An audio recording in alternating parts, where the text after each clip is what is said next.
Wow, breaking news! IPL থেকে মুস্তাফিজের জন্য অবাক করা খবর। ৬ দলের নজর নাকি বাংলাদেশের মুস্তাফিজের ওপর। আগামী ১৯শে ডিসেম্বর দুবাইয়ে অনুষ্ঠিত হওয়ার ইন্ডিয়ার প্রিমিয়ার লিগে আইপিএল নিলাম। ইতিমধ্যে আইপিএলের আয়োজকরা ৩৩৩ জন ক্রিকেটার চূড়ান্ত তালিকা প্রকাশ করেছে।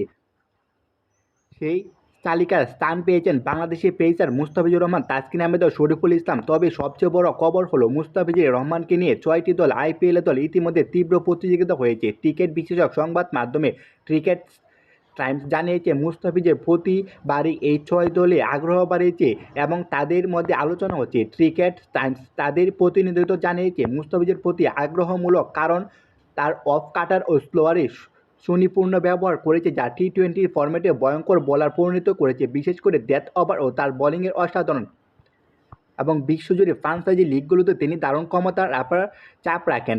উইকেটে স্লো হোক বা ফ্ল্যাট হোক, সব ধরনের পিচেই নিজের প্রতিভার প্রমাণ করেছে বাংলাদেশের এই পেসার। মুস্তাফিজের আইপিএলের এখন পর্যন্ত ৬ মৌসুমে ৩টি ভিন্ন দলের হয়ে খেলেছে ৪৮টি ম্যাচ, খেলে উইকেট পেয়েছে ৪৭টি। এই সময় তার গড় রান খরচের প্রতিযোগিতা ওভার রেট ৭.৯৩, যা একটি দৃষ্টান্তহীন রেকর্ড।